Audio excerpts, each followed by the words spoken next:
வணக்கம் மக்களே, welcome to Narmi tax. தினம் ஒரு திருவருட்பா. இன்று 6ஆம் திருமுறை ஆனந்த அனுபவம். பாடல்: திருவாம் என் தெய்வமாம், தெள்ளமுத ஞான குருவாம், என்னை காக்கும் கோவாம், பருவரையின் தேப்பிள்ளையாம், எம் சிவகாம வள்ளிமகிழ் மாப்பிள்ளை பாதமலர்.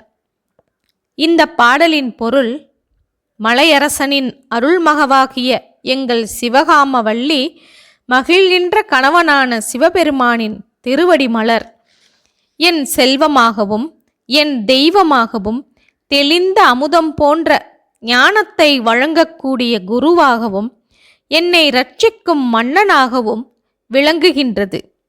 இங்கு ராமலிங்க அடிகளார் சிவகாம வள்ளி மகிழ் மாப்பிள்ளை என்று சிவனை குறிப்பிடுகின்றார்.